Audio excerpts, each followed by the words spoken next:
Welcome to DV9 news. ముందుగా headlines చూద్దాం. పోడు రైతుల చలో హైదరాబాద్ పాదయాత్ర ఆపివేత. సిద్దిపేటలోనే రైతులను అరెస్ట్ చేసిన పోలీసులు. బీఆర్ఎస్ నేతల అడ్డంకితో ఉద్రిక్తత. సీఎంకు సమస్య చెప్పే అవకాశం లేకుండానే ముగిసిన యాత్ర. రాష్ట్రంలో యూరియా కొరతే లేదని రామచంద్రరావు స్పష్టం. కాంగ్రెస్ నాయకులు యూరియా కృత్రిమ కొరత సృష్టిస్తున్నారని వెల్లడి. యూరియా అంశంపై దర్యాప్తు చేయాలని మంత్రి డిమాండ్. హైదరాబాద్ లో బీజేపీ ఆధ్వర్యంలో తిరంగా ర్యాలీ నిర్వహణ. ప్రజాస్వామ్యం గురించి జగన్ మాట్లాడడం అసహ్యమన్న అయ్యన్న పాత్రుడు. ప్రజాస్వామ్య విలువలు జగన్ కు తెలుసా అని సభాపతి ప్రశ్న. జగన్ వ్యాఖ్యలు బాధాకరమని ఖండించాలని పిలుపు. వైసీపీ సభ్యులు అసెంబ్లీకి హాజరై సమస్యల పరిష్కారానికి కృషి చేయాలని హితవు. లిక్కర్ కేసులో తనపై తప్పుడు ఆరోపణలు చేశారన్న చెవిరెడ్డి. చేయని తప్పుకు జైలు జీవితం, వెన్ను నొప్పుతో బాధపడ్డానని వెల్లడి. లిక్కర్ స్కామ్ పేరుతో సిక్ తప్పులు చేస్తోందని ఆరోపణ. కావాలని చిత్రహింసలు పెడుతున్నారని విమర్శ. ఇక వార్త వివరాల్లోకి వెళ్తే, సుపరిపాలన తొలి అడుగు కార్యక్రమంలో భాగంగా రాష్ట్ర వ్యాప్తంగా 40 రోజులలో 1,08,000 మంది కార్యకర్తలు 1,20,00,000 ఇళ్లను సందర్శించారు. టెక్నాలజీ సహాయంతో జియో ట్యాగింగ్ విధానాన్ని అమలు చేస్తూ ప్రతి ఇంటి సందర్శనను పర్యవేక్షించారు.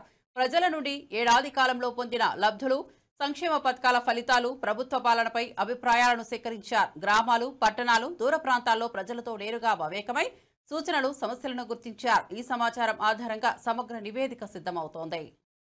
గత 12 నెలలుగా కూటమి ప్రభుత్వం చేసినటువంటి అభివృద్ధి కార్యక్రమాలు ఉన్నాయో ఆ అభివృద్ధి కార్యక్రమాలని ప్రజల దృష్టికి తీసుకువెళ్ళడం, మళ్ళీ వారి దగ్గర నుంచి ఫీడ్బ్యాక్ తీసుకొని మళ్ళీ పార్టీకి తెలియజేయడం. ఈ విధంగా సుమారు 40 రోజులు 1,08,000 మంది కార్యకర్తలు ప్రతిరోజు కూడా పాల్గొని ఇంటింటికి వెళ్ళి ఏదైతే మేము ఇచ్చినటువంటి పాంప్లెట్ ఉందో ఆ పాంప్లెట్ని ప్రతి ఇంటికి కూడా చేరవేయడం జరిగింది. ఈరోజు ఒకసారి ఆ కార్యక్రమంలో ఎన్ని గడపలు, ఎన్ని ఇల్లులు టచ్ చేశారా అనేది కానీ ఒకసారి చూసుకుంటే, ఎందుకంటే ఈరోజు మా యువ నాయకులు కేవలం ఇంటింటికి వెళ్ళారు, మన పాంప్లెట్ ఇచ్చారు అంటే తీసుకునే విధంగా కాదు. దాన్ని మేము టెక్నాలజీతో జోడించి ప్రతి ఇంటి దగ్గర కూడా ఆ జియో ట్యాగింగ్ వచ్చినట్టుగా ఆ డేటా అంతా కూడా బ్యాక్గ్రౌండ్ చెక్ చేసుకొని మరి ఈరోజు మీకు తెలియజేస్తున్నాం. ఈ గడిచిన 40 రోజులుగా ప్రతిరోజు 1,00,000 మంది మరి తిరిగి ఈ రాష్ట్రంలో 1,20,00,000 ఇల్లుని టచ్ చేయడం జరిగిందని చెప్పి ఈ సందర్భంగా తెలియజేస్తున్నాం. ఎగ్జాక్ట్గా ఫిగర్ చెప్పాలి అంటే 1,20,53,109 ఇల్లులు మరి ఈరోజు మా క్యాడర్ అంతా వెళ్ళి ఈ సుపరిపాలనలో తొలి అడుగు అనే కార్యక్రమాన్ని లో భాగంగా ఇన్ని ఇల్లులు టచ్ చేయడం జరిగిందని చెప్పేసి ఇంటింటికి వెళ్ళడం జరిగిందని చెప్పి మీకు తెలియజేస్తున్నాం. అంటే రాష్ట్రంలో 1,50,00,000 ఇల్లులుంటే 1,20,00,000 ఇల్లులు మా క్యాడరు గడిచిన 40 రోజులుగా మరి ఇంటింటికి వెళ్ళి ఈ సుపరిపాలన తొలి అడుగులో పాంప్లెట్ ఇవ్వడం జరిగిందని చెప్పి తెలియజేస్తున్నాం. రాష్ట్రంలో జరిగిన ఎన్నికల్లో దొంగ ఓటింగ్ జరిగిందని వైసీపీ నాయకులు మరోసారి ఆరోపించారు. ఇది ప్రజలకు తెలిసిన విషయమేనని, పార్టీ కార్యకర్తలు అధైర్యపడవద్దని సూచించారు.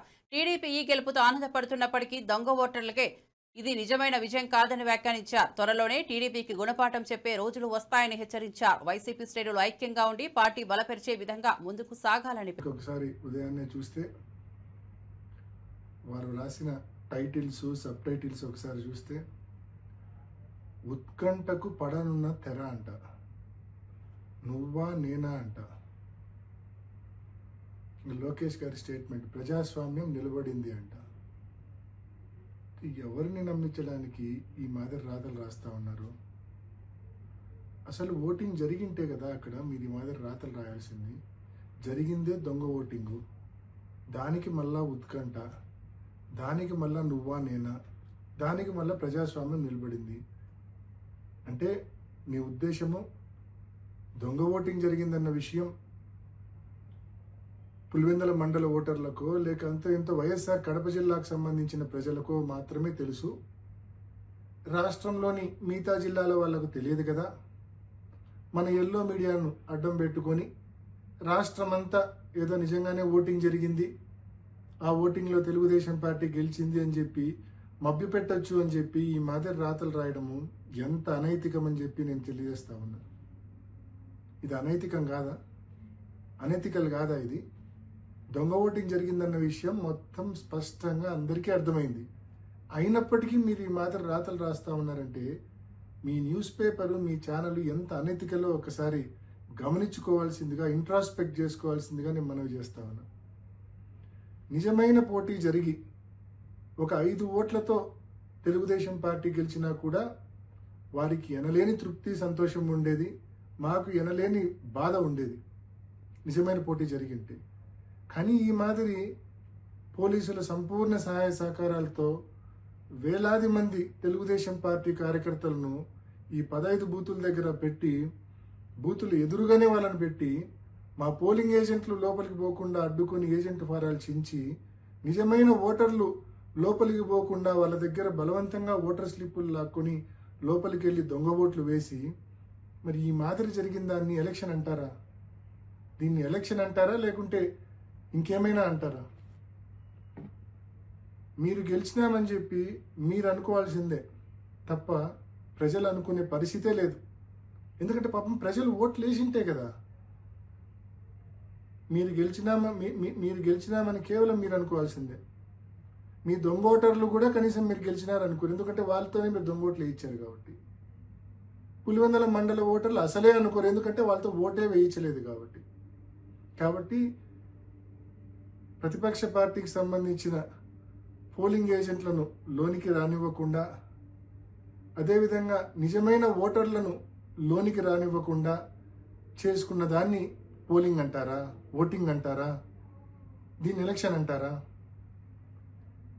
సో దీన్ని ఎలక్షన్ అంటారా లేదా అనే విషయాన్ని నేను మీ విజ్ఞతకే వదిలేస్తా అన్నా.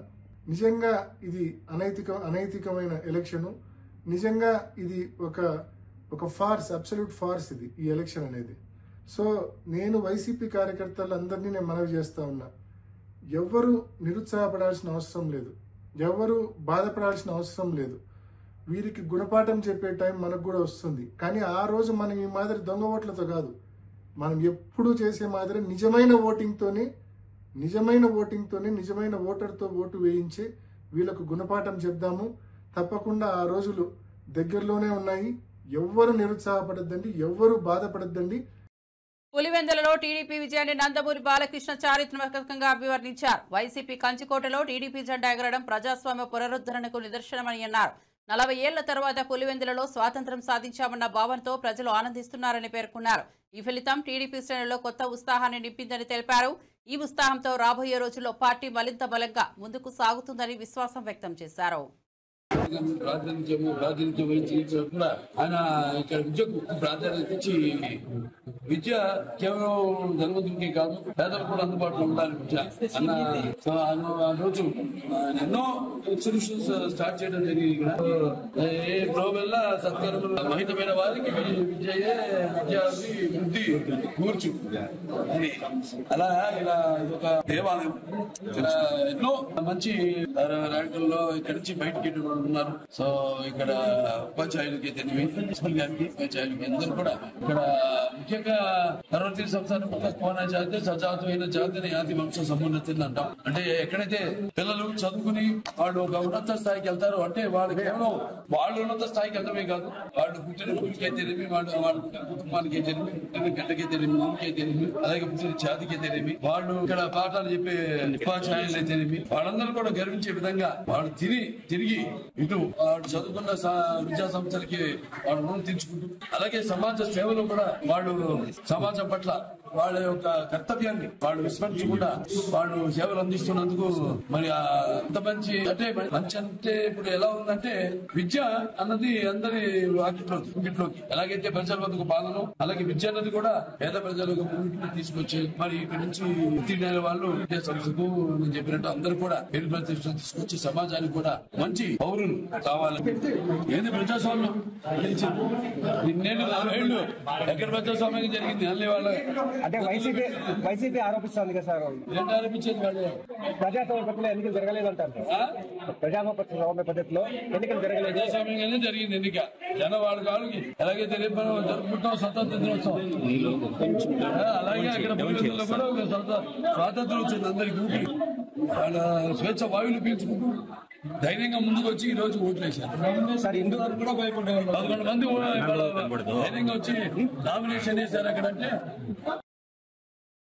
పులివెందుల ఫలితంపై టీడీపీ శ్రేణులు కఠినంగా స్పందించాయి. బాయ్కాట్ మీరు చేయలేదని, ప్రజలే మిమ్మల్ని బాయ్కాట్ చేశారని జగన్ కు గుర్తు చేశారు. వైసీపీ ఆధిపత్యం ఉన్న ఈ ప్రాంతంలో ముందుగానే స్వాతంత్ర్యం వచ్చిందని వ్యాఖ్యానించారు.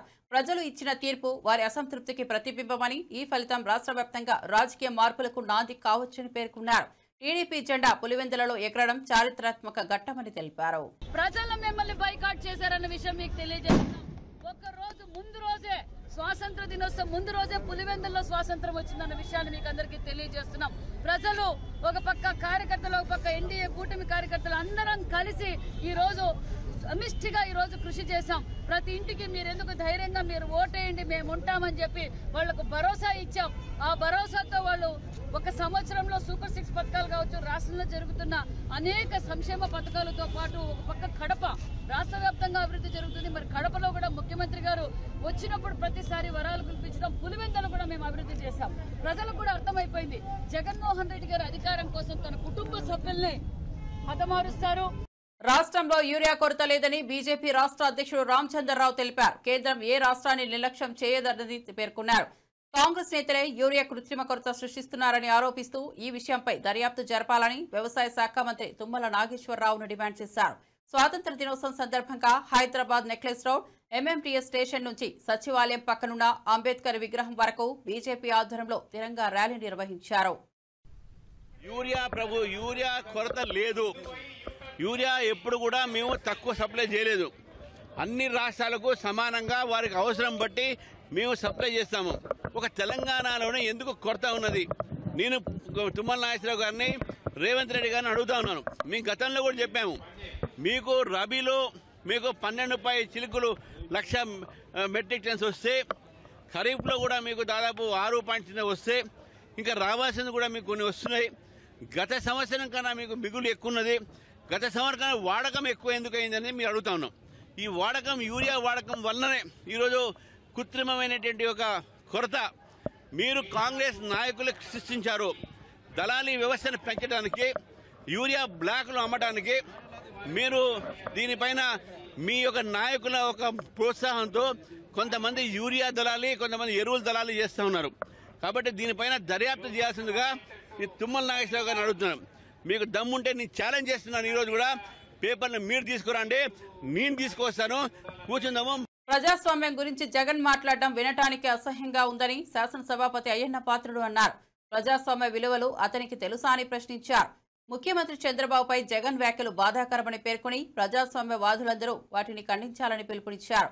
వైసీపీ సభ్యులు ఇకనైనా అసెంబ్లీకి హాజరై తమ ప్రాంత సమస్యల పరిష్కారానికి కృషి చేయాలని సూచించారు. ఈ పౌరుడైన ప్రజాస్వామ్యం గురించి మాట్లాడితే వినొచ్చు మనం. గత మాజీ ముఖ్యమంత్రి గారు ప్రజాస్వామ్యం గురించి మాట్లాడితే అది చాలా అసహ్యంగా ఉందని వినడానికి కూడా. అతను ప్రజాస్వామ్యం గురించి మాట్లాడడం ఏంటి సార్? ఇప్పుడన్నా ప్రజాస్వామ్యం గురించి మాట్లాడా? ప్రజాస్వామ్య విలువలు ఏంటో అతనికి తెలుసా? ప్రజాస్వామ్యంలో ప్రజానాయకులు ఎలాగ ప్రవర్తించాలో తెలుసా? ఎలా మాట్లాడాలో తెలుసా? ఏమీ తెలియదండి. అతను ప్రజాస్వామ్యం గురించి మాట్లాడతాడండి. గత ప్రభుత్వంలో ఎన్ని అరాచకాలు జరిగాయి. నేను స్పీకర్గా వాళ్ళు మాట్లాడకూడదు, అది మాట్లాడుతున్నాను. నేను ఎలక్షన్ ప్రజాస్వామ్యానికి వ్యతిరేకంగా దౌర్జన్యంగా ప్రభుత్వం చేస్తున్నారు. దౌర్జన్యం చేస్తే నేను కూడా సమర్థించను. కానీ ఆ రోజు ఎన్నికల్లో ఈ ప్రభుత్వంలో ఎన్ని ఎన్నికలు జరిగాయి? పంచాయతీ ఎన్నికల దగ్గర నుంచి, జడ్పీటీసీ ఎన్నికల దగ్గర నుంచి, ఎంపీటీసీ ఎన్నికల్లో అసలు నామినేషన్ వేయడానికి అవకాశం లేదు కదా. నామినేషన్ వేసి చేయడానికి వచ్చిన వాళ్ళు తరిమి కొట్టలేదా మీరు? మీరు ప్రజాస్వామ్యం గురించి మాట్లాడే అర్హత మీకు లేదండి. హరే కృష్ణ హరే రామానుకో, నీ వయసు అయిపోయింది, ఈ వయసులో నెక్స్ట్ ఎలక్షన్లు ఉండవు. నీకు మెంటలు వచ్చిందా, పిచ్చెక్కిందా ఏంటి మాటలేంటి? ఇది పద్ధతి కాదు కదా. ప్రజాస్వామ్య విలువలు చేసినటువంటి ప్రతి ఒక్కరూ కూడా ఖండించవలసిన అవసరం ఉంది. ప్రతి పార్టీకి కూడా ఒక ఏజెండా ఉంటుంది. కానీ నీ పార్టీకి ఏజెండా ఏంటో నాకు అర్థం అవ్వట్లేదు, నాకు అర్థం అవ్వట్లేదు, ప్రజలకి అర్థం అవ్వట్లేదు. అసలు నీ ఆలోచన ఏంటి అర్థం అవ్వట్లేదు. ఓడుతూ ఉంటాం, గెలుస్తూ ఉంటాం. కానీ మనం ఆలోచించవలసింది ఏంటి? మనం అధికారంలో ఉన్నప్పుడు 4 మంచి పనులు చేయాలని చెప్పి ఆలోచించాలి తప్పించి నువ్వు ఉండకూడదు, నేను ఉండకూడదు, నేనే ఉండాలా, నేనే పరిపాలన చేయాలా, రాష్ట్రాన్ని మొత్తం దూషించుకోవాలా, రాష్ట్రాన్ని సర్వనాశనం చేసేవాళ్ళని చెప్పి ఆలోచిస్తే అది ప్రజాస్వామ్య పద్ధతి కాదు. దీన్ని అందరూ ప్రజాస్వామ్యంగా ఆలోచించే ప్రతి వారు కూడా ఖండించవలసినటువంటి అవసరం ఉందని చెప్పి మీ ద్వారా ప్రజలందరికీ మనం చేస్తానంట. నేను ఆ సభ్యులు మరొకసారి మీ ద్వారా మనం రిక్వెస్ట్ చేస్తానండి. రేపు మళ్ళీ 17-18 అసెంబ్లీ వస్తుంది పడుతున్నాం కాబట్టి మీరు రెండయ్యా ప్రజలు మిమ్మల్ని ఎన్నుకున్నారు, ఆ ప్రాంత సమస్యలను మాట్లాడమని చెప్పి మిమ్మల్ని assembly. Welcome to IBTV. Rajiv Gandhi Sadbhavana Amarjyoti యాత్రకు ఘనమైన స్వాగతం లభించింది. ఈ కార్యక్రమంలో పీసీసీ బృందం ప్రత్యేకంగా పాల్గొని యాత్ర వైస్ ప్రెసిడెంట్ సయ్యద్ మోసిన్ ను సహకరించారు. సద్భావన, ఏకత, సామరస్య స్ఫూర్తిని ప్రజల్లో నాటే లక్ష్యంతో నిర్వహించిన ఈ యాత్రలో స్థానికులు, పార్టీ కార్యకర్తలు ఉత్సాహంగా పాల్గొన్నారు. యాత్ర విజయవంతానికి కృషి చేసిన అందరికీ ధన్యవాదాలు తెలిపారు. मेरा नाम सैयद मोहसिन है. I am the vice chairman of this Rajiv Gandhi Jyoti Sadbhavana Yatra. मैं शुक्रिया अदा करना चाहता हूँ रेड्डी साहब का, आपके पूरे हैदराबाद की पीसीसी टीम का, रेवंत रेड्डी साहब का, कि आपने इतना ग्रैंड वेलकम किया हमारे लोगों का. कल रात when we reached we had a small issue. जब कोई एक यात्री, उनकी तबीयत नासाज थी, तो आपकी टीम ने बहुत क्विकली रिस्पॉन्ड किया उनको हॉस्पिटलाइजेशन करने के लिए, एम्बुलेंस में डाल के उनको वापस रवाना करने के लिए. So I am very very grateful. जैसा सर ने कहा कि this is a tradition that 34 years से has been carrying on forward, starting from Sri Perumbattur on the 9th of this month, which was also the day that marks Quit India movement. We are making our way from Karnataka, making our way into Karnataka. We are grateful that Mr. D.K. Shivkumar, Ramalinga Reddy, the local leadership there, Chief Minister Siddaramaiah Saab, all leaders have been supportive. Gulbarga में प्रियंक खारगे साहब, राधा कृष्ण साहब, हमारे AICC chief Mallikarjun Kharge साहब, अजय सिंह साहब. As we entered into Telangana, it was आपकी team जो इतना grand welcome की. मैं आपसे विनती करता हूं कि ये जो एक ज्योति है, इसके पीछे there is a lot of कुर्बानी राजीव गांधी साहब की, गांधी परिवार की. We need to take that into account. आज राजीव गांधी साहब की कुर्बानियों को भूल गए, उनके कॉन्ट्रीब्यूशंस को भूल गए. राहुल गांधी जी आज वोटर लिस्ट के बारे में बात कर रहे हैं. He is talking about vote चोरी के बारे में. Coincidentally Rajiv Gandhi ji was the one who reduced the age from 21 to 18, so the youth could be a part of this voting process. So I urge the youngsters, all the people to come forward, be a part of. Rajiv Gandhi Sadbhavana Yatra చాలా గొప్పదని, గత 35 ఏళ్లుగా నిరంతరం నిర్వహించడం హర్షణీయమని DCC అధ్యక్షుడు రోహిన్ రెడ్డి అన్నారు. ఈ యాత్ర ప్రజల్లో ఐక్యత, సామరస్యాన్ని పెంపొందించడంలో కీలక పాత్ర పోషిస్తోందని చెప్పారు. ఖైరతాబాద్ లో జరిగిన ఈ కార్యక్రమంలో పార్టీ నేతలు, కార్యకర్తలు, స్థానికులు ఉత్సాహంగా పాల్గొన్నారు. యాత్ర స్ఫూర్తి తరతరాలకు స్ఫూర్తిదాయకమని ఆయన పేర్కొన్నారు. దొరైస్వామి గారు ఈ సద్భావన యాత్ర శ్రీపెడంబరూరు నుంచి తీసుకొని ఢిల్లీ దాకా ఈ యాత్రను కొనసాగిస్తుంటారు. ఎందుకంటే మనము మాజీ ప్రధానమంత్రి రాజీవ్ గాంధీ గారిని గుర్తు చేసుకోవడము, దేశ ప్రజలందరూ కూడా ఆయన మనకు దేశ సేవలకు మనం ఇలా కొనియాడాల్సిన అవసరం ఉన్నది. ఎందుకంటే ఈరోజు మనం చూస్తున్న ఐటీ రంగం కానీ, ఈరోజు ఆర్టిఫిషియల్ ఇంటెలిజెన్స్ కూడా ఈరోజు అభివృద్ధి చెందిందంటే ఆ రోజు రాజీవ్ గాంధీ గారు చేసిన పునాదే ఈరోజు మనం ఈరోజు చూసిన టెక్నాలజీ కానీ, ఈరోజు చూస్తున్న ఆర్టిఫిషియల్ ఇంటెలిజెన్స్ కూడా ఆ రోజు ఆయన బీజం వేసింది. కాబట్టి ఈరోజు మనం మాజీ ప్రధానమంత్రి రాజీవ్ గాంధీ గారిని స్మరించుకోవాల్సిన అవసరం ఉంది. ఈ యాత్రని వీరు శ్రీపెడంబరూరు నుంచి ఈరోజు హైదరాబాద్ వరకు చేరుకున్నారు. తర్వాత ఇప్పుడు ఇక్కడ నుంచి వాళ్ళు నిజామాబాద్ మీదకి వెళ్ళి ఢిల్లీ దాకా ఈ యాత్ర కొనసాగుతుంది. నేను ఇంకొకటి మన తెలంగాణ ప్రజలకు, దేశ ప్రజలకు కూడా ఒక విషయం తెలియజేయాలనుకుంటున్నా. ఆ రోజు కాన్స్టిట్యూషనల్ అమెండ్మెంట్ తీసుకొచ్చి మహిళలకు 33% రిజర్వేషన్ తీసుకొచ్చింది కూడా మాజీ ప్రధానమంత్రి రాజీవ్ గాంధీ గారు. మీరు ఎన్నోసార్లు మాజీ ప్రధానమంత్రి అటల్ బిహారీ వాజ్పేయి గారు కూడా ఆయన చెప్పిండ్రు. ఆయనకు ఆ రోజు ఆరోగ్య సమస్యలు వస్తే ఆ రోజు యుఎన్లో ఆయన పేరుని ఇంక్లూడ్ చేసి అమెరికాకు తీసుకెళ్ళి ఆయన ట్రీట్మెంట్ కూడా చేయించిన మాజీ ప్రధానమంత్రి రాజీవ్ గాంధీ గారి గురించి అటల్ బిహారీ వాజ్పేయి గారు కూడా పదే పదే స్మరిస్తుంటారు, పదే పదే కొనియాడుతుంటారు. అట్లాంటి గొప్ప వ్యక్తి ఆ రోజు కొంతమంది దుర్మార్గుల చేతుల్లో ఆ రోజు బలి అయిపోయి దేశం కోసము ఆయన ప్రాణత్యాగం చేసిండ్రు. కాబట్టి ఈరోజు వచ్చే జనరేషన్ కానీ రేపు రానున్న తరాలకు కూడా రాజీవ్ గాంధీ గారి సేవలన్నీ కూడా మనం తెలియజేయాల్సిన అవసరం ఉన్నది. ఇంత పెద్ద గొప్ప కార్యక్రమాన్ని దొరైస్వామి గారు ఆయన గత 34 సంవత్సరాల నుంచి వాళ్ళ బృందంతో అందరితోటి కూడా శ్రీపెడంబరూరు నుంచి ఢిల్లీ దాకా ఆయన పోయి ఈ జ్యోతిని తీసుకొని తొత్తులైన కొంతమంది పోలీసు అధికారులను వాడుకుని ప్రజాస్వామ్యాన్ని దెబ్బతీశారని వైఎస్ఆర్సీపీ నాయకుడు మాజీ మంత్రి పేర్ని నాని ఆరోపించారు. ప్రజలను మోసం చేయాలని కూటమి ప్రభుత్వం చూస్తోందని విమర్శించారు. ఎన్నికల వెబ్ కాస్టింగ్, సీసీ ఫుటేజ్ ఇవ్వకపోవడం వెనుక భయం ఉందని, నిక్షేపపాత ఎన్నికలు జరిగితే ఫుటేజ్ ఎందుకు ఇవ్వరని ప్రశ్నించారు. వ్యవస్థను అడ్డం పెట్టి ఏ రకంగా ప్రజాస్వామ్యాన్ని కొంతమంది కాకి బూట్ల కింద ఏ రకంగా నలిపివేశారో, ఛిద్రం చేశారో ప్రజాస్వామ్యాన్ని మనం చూసాం. ఆఖరికి ఎన్నికల కమిషన్ కూడా ఈ వ్యవస్థని బాగు చేయాల్సినటువంటి, లేదా ఈ సమాజానికి ప్రపంచానికి మార్గదర్శులుగా బతకాల్సినటువంటి ఎన్నికల విధుల్లో ఉన్నటువంటి ఈ కొంతమంది అధికారులు ఈ రకంగా తగలబడితే అసలు ప్రజాస్వామ్యాన్ని ఏం చేద్దామని వీళ్ళు దాంట్లో ఆయన చెప్పారు. జగన్మోహన్ రెడ్డి గారు, ఎస్ మేము న్యాయస్థానాన్ని ఆశ్రయిస్తున్నాం ఈ ఎన్నికల మీద. మరీ ప్రత్యేకించి పులివెందుల జెడ్పీటీసీ అలాగే ఒంటిమిట్ట జెడ్పీటీసీ ఈ 2 ఎన్నికల మీద మేము న్యాయస్థానాన్ని న్యాయం కోసం అర్థించడానికి వెళ్తున్నాం, కోర్టు మెట్లెక్కబోతున్నాం అని చెప్పి ఆయన నిన్న చెప్పారు. వెంటనే మళ్ళీ స్క్రీన్ ప్లే మార్చుకున్నారు. అంటే పులివెందుల జెడ్పీటీసీ ఎలక్షన్ ఒకే రౌండ్లో మొత్తం కౌంటింగ్ అయిపోవాలంట. అంటే కోర్టు తలుపులు తెరిచేప్పటికి, కోర్టు తాళాలు తీసి బూజు దులిపి జడ్జి గారు కుర్చీలో కూర్చునేప్పటికీ ఎన్నికైనట్టుగా ఈ ఎన్నికల పత్రం ఇచ్చేసేయాలి. ఎందుకంటే మళ్ళీ జడ్జి గారు ఈ ఆధారాలను చూసి మొత్తం ఎన్నికల కమిషన్ని, కలెక్టర్ని 2 మొట్టికాయలు మొట్టి ఎలక్షన్ అంతా ఆపండి అంటాడేమో అని చెప్పని కంగారు, భయం, ఆదరా బాదరా. అంటే ఎన్నిక అయిందని పులివెందుల్లో మేము గెలిచామనేటువంటి ఇది గెలుపా అని అడుగుతున్నాను. ఎవరిని మోసం చేస్తాను మీరేమనుకుంటున్నారంటే ఈ రాష్ట్ర ప్రజల్ని ఏమారుస్తున్నాము మహా తెలివితేటలతో, 45 ఏళ్ల అనుభవంతో ఈ ఆంధ్ర రాష్ట్ర ప్రజల్ని ఏమారుస్తున్నామనేటువంటి పగటి కళలతోనే మీరు ఇవాళ ఈ పులివెందుల ఎన్నికల్ని ఏ రకంగా జరిపారో. కానీ ప్రజల అమాయకులా? ఇట్లాంటి నారా చంద్రబాబు నాయుడు గారు లాంటి వాళ్ళని ఎంతమందిని చూసుకుంటారు? ప్రజలు ఎప్పటికీ అమాయకులు గారు. మీరెన్ని మసిపూసి మారేడుకాయలు చేసి ప్రజలకి చూపిద్దాం అనుకున్నా, పులివెందుల్లో మొదటిసారి ప్రజాస్వామ్యం బతికించాం అని చెప్పని ఈ డ్రామాలకి మీరు ఎన్ని చేసినా కూడా కళ్ళకు కట్టినట్టు ఇవాళ మీడియా అంతా చూపించింది. అంతా ఆంధ్రజ్యోతి, అంతా ఈనాడు, అంతా TV5 కాదు కదా. ఏదోటి న్యూట్రల్గా పనిచేసేవాళ్ళు కొంతమంది ఉన్నారు.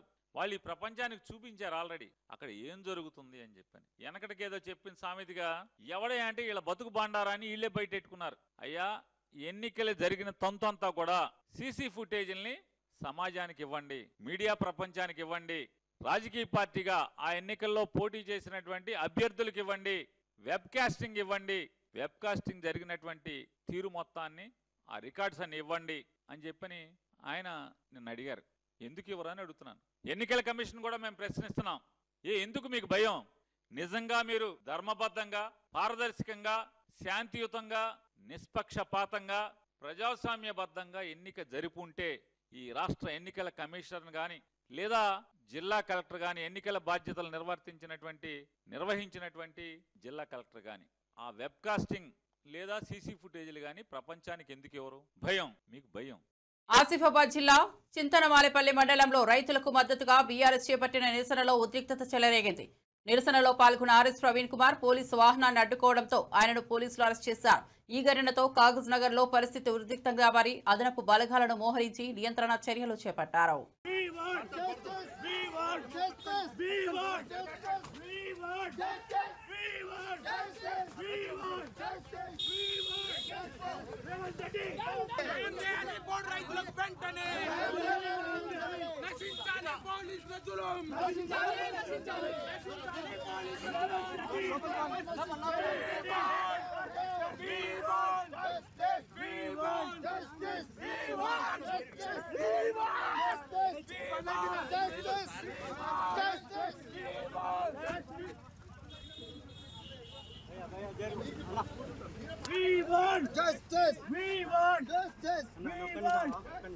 Uttar Pradesh CM Yogi Adityanath Samajwadi party MLA పూజాపాల్పై కఠిన చర్యలు తీసుకున్నారు. భర్త హత్య కేసులో అతీక్ అహ్మద్ పై సీఎం తీసుకున్న చర్యలను ప్రశంసించిన ఆమెను party chief Akhilesh Yadav suspend చేశారు. పార్టీ వ్యతిరేక కార్యకలాపాలకు పాల్పడినట్లు కారణంగా పేర్కొన్నారు.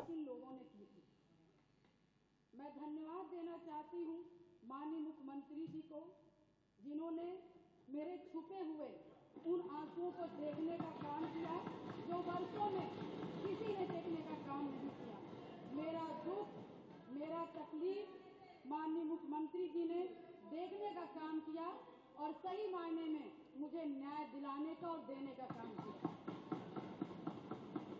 माननीय अधिष्ठाता महोदय जी, मुझ जैसे पता नहीं कितने प्रयागराज में पीड़ित परिवार को माननीय मुख्यमंत्री जी ने ऐसे अपराधियों को दंड दे करके उनको न्याय दिलाने का काम किया है। और कल शायद मेरी प्रयागराज की जनता मुझे सुनेगी तो वो लोग भी माननीय मुख्यमंत्री जी को धन्यवाद देने का काम करेंगे पुनः दोबारा।